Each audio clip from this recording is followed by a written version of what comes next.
Eh ben, bonjour Amadou. Ah, il va se connecter là. Ouais, je Ah pense, ben, il est peut-être.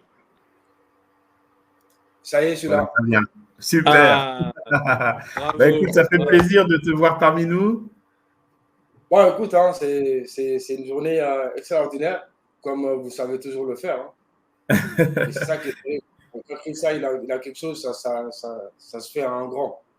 Exactement. Et on Mais se je pense réjouit que parce que toi aussi, tu es porteur de quelque chose de très fort aujourd'hui avec le centre de formation que tu as mis en place et tu avais vraiment à cœur de nous parler de ça, donc de formation et d'insertion professionnelle.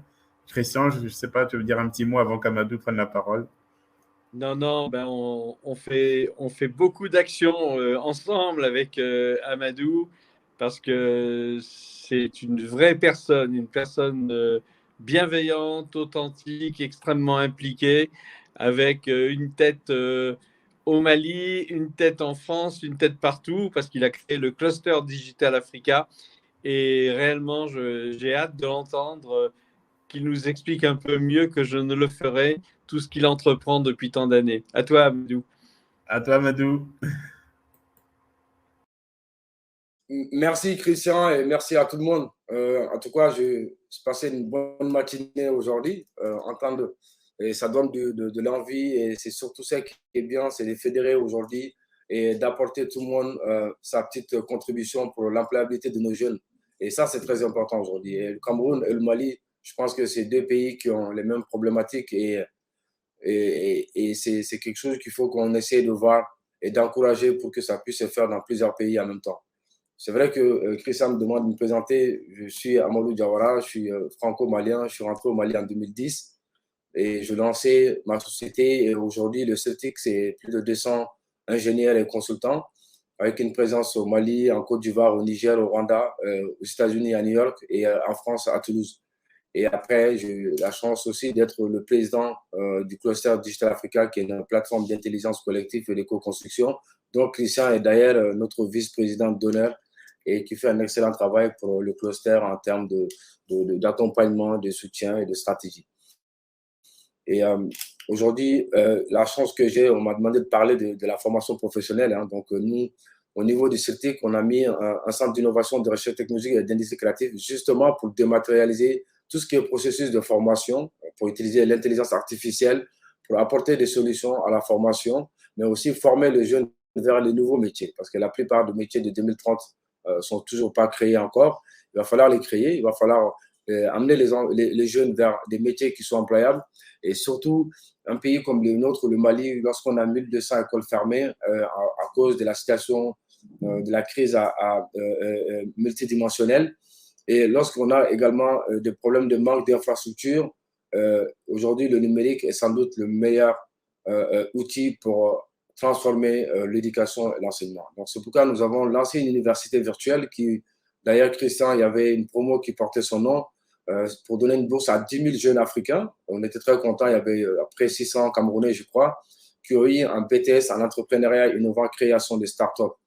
Et derrière, on a lancé pas mal de diplômes. Aujourd'hui, la bonne nouvelle, c'est que nous sommes accrédités par la Fédération des écoles européennes, la FEDE, pour justement donner des bachelors, des masters et des MBA avec des diplômes européens, mais depuis l'Afrique. On est en train de lancer la toute première université européenne en Afrique avec le cluster Digital Africa. Donc, pour dire que la formation professionnelle, on est en train de travailler justement pour dématérialiser tout ce qui est les métiers de l'hôtellerie, tout ce qui va être métier de soudure, l'électricité, à travers la réalité virtuelle, la réalité augmentée. Donc, et nous sommes conscients que l'exemple encore, je prendrai sur le Mali, lorsque vous avez un pays assez jeune et que nous avons le djihadisme, on a tout ce qu'on connaît comme terroristes, etc.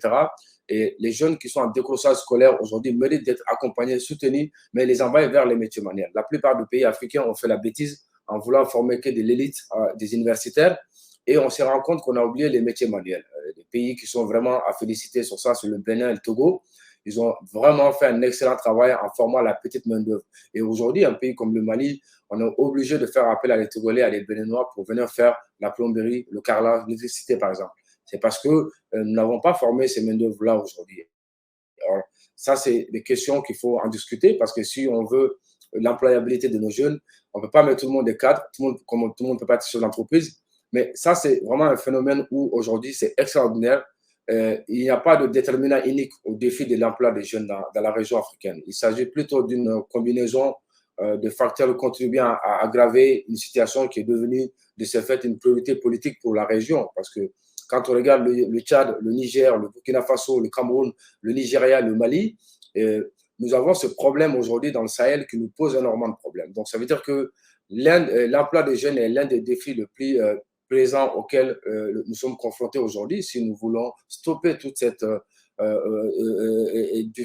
difficultés que nous avons sur notre zone. C'est vraiment de trouver des emplois décents pour les jeunes. Et la plupart de ces jeunes-là occupent des emplois peut-être très peu rémunérés ou même très peu productifs en plus. Donc, et l'agriculture qui est de substance continue d'occuper en tout cas une place prépondérante dans les nombreuses économies. Donc, sauf que là aussi, encore, nous avons essayé d'apporter des solutions à travers les outils, à travers l'agritech, la green tech, tout ça pour apporter des solutions. On essaye de pousser les jeunes à rester en milieu rural pour développer leur village, leur région, etc. Ça aussi, c'est important parce qu'il faut faire face à cela. Mais ce qui est intéressant aujourd'hui, c'est de dire qu'il n'y a pas la jeunesse est moteur de développement. Donc, des milliers de jeunes Africains qui partent aujourd'hui. Moi-même, je suis en retour de la diaspora. Je suis rentré au Mali en 2010. Mais je pense que Dimitri, on en parlait ce matin, il est en France. Et la diaspora africaine, aujourd'hui, on a deux types de diaspora. Ceux qui sont désespérés et qui échouent même sur les plages du Nord chaque année. Mais aussi, il y a aussi ceux qui partent aussi cette l'immigration, l'exode silencieuse aussi de la jeune élite aussi du continent. Donc, ça, c'est un phénomène qui est là aussi où parfois, tantôt on dit que les gens ne sont pas formés, mais il arrive aussi qu'on n'arrive pas tout simplement à trouver la main-d'œuvre qualifiée sur le continent. Ça, c'est aussi un fait parce que lorsque les investisseurs arrivent, lorsque les clients ils arrivent, ils ne trouveront pas. Aujourd'hui, l'exemple du Celtic, nous, on est un centre d'offshore et on fait le développement des solutions pour des clients. Mais il nous arrive souvent quand on a des problèmes, c'est comme ça qu'on est allé au Rwanda, c'est comme ça qu'on est allé en Côte d'Ivoire, c'est comme ça qu'on est allé au Niger, c'est pour aller chercher de la main-d'œuvre, des développeurs qualifiés pour pouvoir reprendre. Donc, c'est pour dire qu'aujourd'hui, ça, c'est quelque chose qu'il faut qu'on y travaille d'ici. Et on doit aussi cesser d'être à la mesure de la pauvreté. Et ça, c'est quelque chose qu'il faut qu'on revoie. Et pour qu'on puisse arriver à cela, c'est possible lorsqu'on donne l'emploi à toute la population et à la population aux jeunes. Et lorsque les jeunes sont à plus de 60% de la population africaine qui sont sans emploi, ça veut dire qu'il y a une bombe humaine, une grosse bombe humaine qui se prépare et pour le continent, nous devons travailler. Surtout qu'on est dans un monde de géopolitique mondialisée aujourd'hui, tout en train de changer. Le 21e siècle, il doit être le nôtre. Je pense que c'est maintenant ou jamais pour l'Afrique de travailler en silence, de se mettre au boulot, de fédérer les intelligences et d'apporter une réponse, comme la Chine l'a fait. Lorsque le siècle dernier, ils étaient oubliés, ils se sont mis à travailler, mais ils ont beaucoup compté sur la diaspora et aussi les amis de la Chine. Donc, c'est qu'aujourd'hui, nous, l'Afrique, pour moi, j'ai un de mes jeunes frères qui me disait la dernière fois, quand il a écrit son livre, il est venu me présenter, il parlait que le Mali, c'est son quartier, mais l'Afrique, c'est son pays. Donc, nous devons réfléchir en mode africain, pas en mode Cameroun, Mali, Côte d'Ivoire, Sénégal, non. Aujourd'hui, il faut qu'on arrive à savoir que nous sommes un peuple où on a beaucoup de jeunes qui sont là, qui souffrent, qui n'ont pas le boulot. Mais beaucoup d'entreprises sont là aussi, sont obligées d'aller ailleurs parce qu'ils n'ont pas de main-d'œuvre qualifiée. C'est ce qui fait que la Chine a beaucoup eu de délocalisation, etc. Mais la jeunesse est la richesse de ce continent. Et elle est là, elle est créative, elle apporte des solutions, et elle essaie d'être là pour répondre, mais malheureusement, elle n'est pas encadrée. Nous devons investir dans ça. Christian, c'est pourquoi on compte beaucoup sur toi pour attirer plus d'investisseurs européens à venir aussi soutenir cette initiative que nous sommes en train de faire au Cluster Digital Africa, dont nous avons 9 commissions qui réfléchissent à l'ensemble des problématiques que le continent connaît. Nous ne pouvons pas tout reprendre, mais lorsque nous allons trouver des solutions à une centaine ou même à 1 millier de problèmes, sur les 1 million de problèmes africains, c'est le monde qui va bénéficier aujourd'hui. Donc, je pense qu'aujourd'hui, je ne vais pas trop m'attarder sur ça, mais c'est de dire que nous devons travailler, nous devons utiliser, il y a des outils qui existent et nous devons travailler sur cela pour pouvoir fédérer.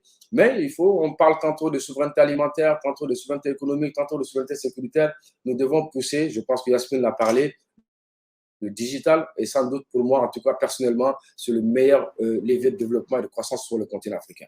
Voilà. Donc, Dimitri, je ne sais pas si j'ai encore quelques temps, mais… Oui, tu as encore quelques minutes, Amadou. Dans ce cas-là, je dirais qu'il faut qu'on trouve tous les partenaires aujourd'hui de cette journée, tous ceux qui ont participé, c'est vraiment ensemble qu'on puisse renforcer l'autonomie des jeunes dans un contexte d'économie majoritairement informelle et en pleine mutation. Donc, parce que l'informel aujourd'hui est extrêmement compliqué. Dans un pays comme le Mali, lorsque nous avons été sanctionnés par nos voisins, et c'est l'informel qui a fait que le Mali a tenu. C'est-à-dire que les gens à l'étranger pensaient qu'on allait tous mourir, mais il n'y a rien qui a changé parce que le système informel était tellement développé que l'argent circulait toujours. Mais sauf que derrière, dans le développement du pays, ce n'est pas une bonne chose. Et nous devons travailler sur cela pour qu'on puisse travailler, mais aussi de favoriser aussi la mobilité sur le continent, sur le marché du travail et de l'entrepreneuriat sur le continent africain. Et c'est pourquoi nous, je pense, Isidore et avec André, qui est au Canada, le docteur Isidore vient de parler, mais on en a déjà échangé sur ça. Comment s'implanter au Cameroun, comment nous allons partir, parce que c'est un pays aujourd'hui qui donne beaucoup de bons développeurs. Et je pense qu'il y a mon frère Douglas qui doit intervenir aussi. Mais c'est là où nous devons travailler pour cette mobilité-là, pour pouvoir également lutter contre les disparités profondes et les inégalités qui persistent au détriment des jeunes en situation de vulnérabilité. C'est plus ça qu'il faut qu'on essaie de faire, mais que les pays du Nord aussi, le Maroc, et l'Algérie, et puis un peu tout ça, essayent aussi de voir quels mécanismes ils peuvent trouver pour que les jeunes qui arrivent dans les plages là-bas, pour aller en Espagne, en Europe, etc., comment aussi faire en sorte que ces jeunes puissent retourner de façon digne, que les choses se fassent correctement. Et ça, c'est des choses qui sont importantes aujourd'hui. Et la jeunesse, elle est consciente et elle n'a jamais été aussi forte que maintenant, la jeunesse africaine. Elle est instruite, elle est informée. Les réseaux sociaux, Yasmine en a parlé. C'est pourquoi nous, au niveau du cluster, nous avons lancé un réseau social, CDA Social, qui fait à peu près la même fonctionnalité que Twitter, justement pour apporter des réponses dispositives par rapport aux besoins du continent. Que nous aussi, on peut avoir des choses, nous aussi, on peut faire des choses.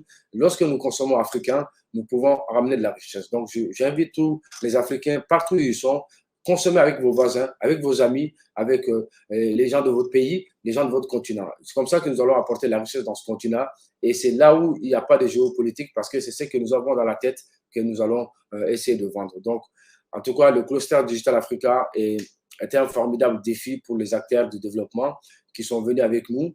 Donc, j'invite tous les Africains et tous les amis de l'Afrique, toutes ces personnes qui ont une bonne volonté et qui pensent que le développement de l'Afrique passera par le digital, à venir nous rejoindre au cluster Digital Africa pour apporter leurs réflexions, pour intégrer nos commissions de travail et apporter une réponse clé à toute l'Afrique et à la jeunesse africaine. En tout cas, que Dieu préserve Christian, l'infatigable. Mais Dimitri, bravo à toi aussi pour ça et bravo à tous les intervenants. Et c'est vraiment une belle journée pour nous. Et la chance aujourd'hui, c'est qu'on avait une cinquantaine de personnes qui suivaient aussi dans notre salle de conférence. Et c'était bien et ils ont beaucoup apprécié, ils ont appris beaucoup de choses.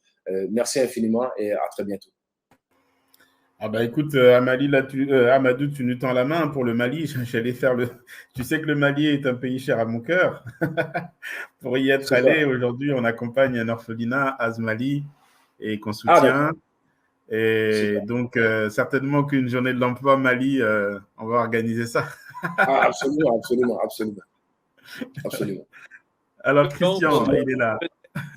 Peut-être que la prochaine édition, on pourrait peut-être la faire au Mali. Il faut qu'on y réfléchisse un peu pour faire quelque chose de sympathique, parce que entre effectivement les trois personnes qui sont là aujourd'hui, c'est-à-dire Dimitri, qui vient du Congo au départ, si je ne dis pas de bêtises, c'est ça. Notre ami Amadou, qui est franco-malien, et Christian, qui est africain et européen, puisque je suis né, quant à moi, en Afrique, je suis né en Algérie il y a quelques années en arrière.